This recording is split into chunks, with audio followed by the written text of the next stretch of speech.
Hello everyone, good afternoon. Ankana ব্লগে তোমাদের স্বাগত। কি কেমন আছো বলো?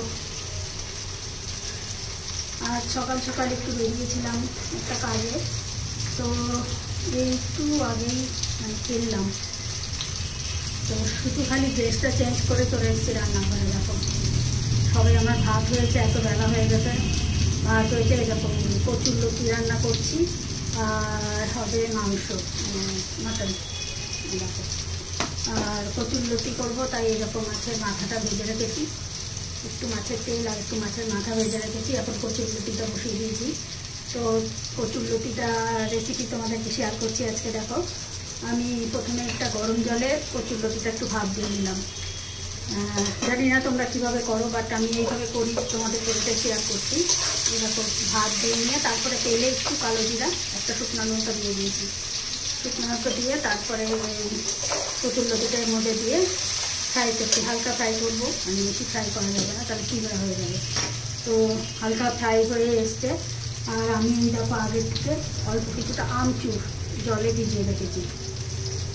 মানে যদি অনেক সময় এখনকার কচুরলতিগুলো অবশ্য গলা তেমন ধরে না, তো আগে কচুরলতিগুলো বেশি গলা ধরতো। তো এটাকে আমি একটু পরে চটকে নিব, একটু মানে ইয়ে ভাবটা, টক ভাবটা বেরিয়ে যাবে তাহলে। তো এটার মধ্যে আমি হলুদ লবণ অলরেডি দিয়ে দিয়েছি। এটা হালকা ফ্রাই হয়ে গেছে। এবার আমি এর মধ্যে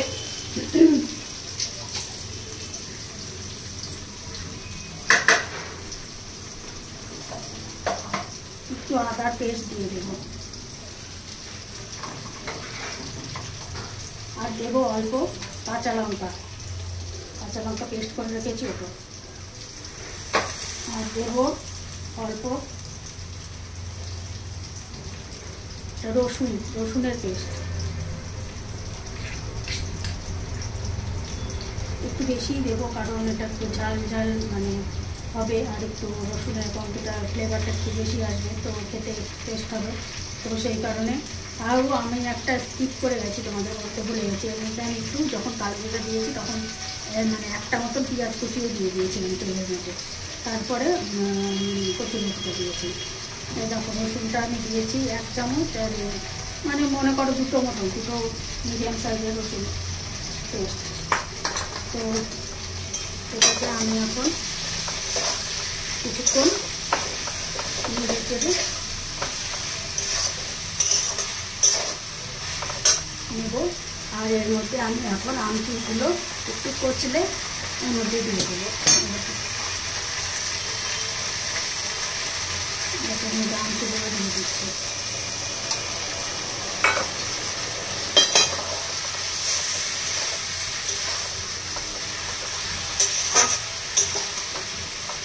এটার মধ্যে আমরা অল্পই জল দেবো, বেশি জল দেবো না। এই কারণে যে কচুর লতিটা যদি বেশি গলে যায় তাহলে ঝরঝরা হবে না, তো খেতে ভালো লাগবে না। তো এটার মধ্যে আমি অল্প জল দিলাম। আর এবার আমি মাছের মাথা আর যে তেলটা আছে সেটা এর মধ্যে দিয়ে দিচ্ছি, আর কাঁচা লঙ্কাটা পরে দিচ্ছি।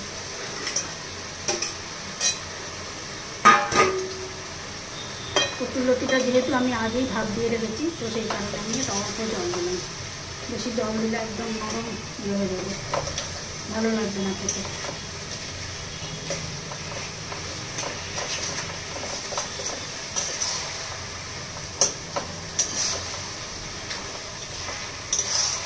এটা তোমরা চিংড়ি মাছ দিয়েও খেতে পারো, অনেকে চিংড়ি মাছ দিয়ে খায়। তো আমি আজকে মাছের মাথা দিয়ে রাখলাম। কেউ হয়তো এটা ছোটো মাছ দিয়ে, ছোটো ছোটো মাছগুলো হয় যে মায়া মাছ, সেগুলো দিয়েও কেউ করে। তো এটা খেতে কিন্তু খুব টেস্ট হয়। জানি না তোমরা খেয়েছো কি না, তো আমার তো খুব ভালো লাগে খেতে। জলটা মানে শুকাও, ততক্ষণ আমরা একটু গল্প করি। তোমরা কে কোথা থেকে দেখছো বন্ধুরা, প্লিজ একটু কমেন্ট করে জানিও, নাহলে তো বুঝতে পারবো না কে কোথা থেকে দেখছো। আর আমার রান্নাগুলো তোমাদের কেমন লাগে অবশ্যই কমেন্টে বলো, আর একটা করে লাইক করে দিও।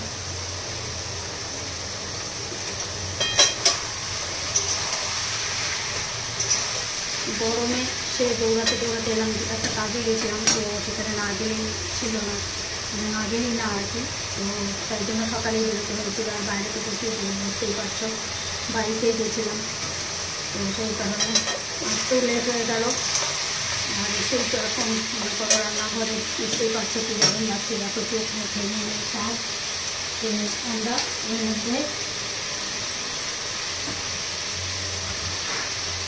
একটুখানি অল্প সামান্য চিনিও অ্যাড করবো, হাফ চামচ মতো চিনি অ্যাড করে দিচ্ছি।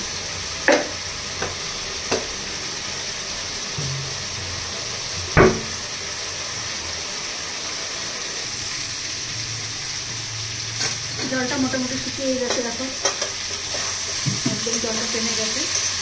এবার আমি এর মধ্যে কয়েকটা কাঁচা লঙ্কা চিড়ে রেখেছিলাম, কাঁচা লঙ্কা কটা দিয়ে দিচ্ছি।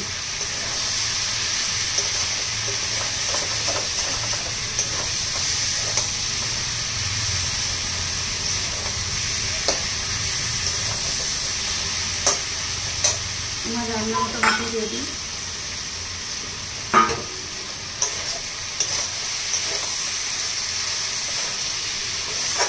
জল যেন একটু না থাকে, তোমরা দেখে জলটা একবারে শুকিয়ে ফেলতে হবে। এবারে জল একদম শুকিয়ে গেছে, এবার আমি এটাকে নামিয়ে ফেলবো।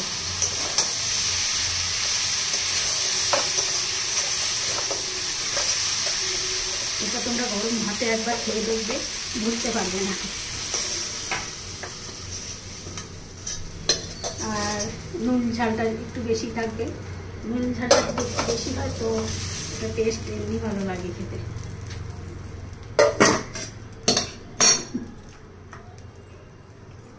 এই দেখো। তো চলো বন্ধুরা, আজকে এই কচুরলতি দিয়ে আমার ব্লগ এখানেই শেষ করছি। এখনও প্রচুর রান্না বাকি, তো বুঝতেই পারছো রান্না করতে হবে। তো পরে আবার আড্ডা দিতে চলে আসবো তোমাদের সঙ্গে সন্ধ্যাবেলা। Tata, bye bye. লাইভে আসবো হয়তো 8টার দিকে, কি 8টার পরেই আসবো, তোমরা সবাই জয়েন হয়ে যেও।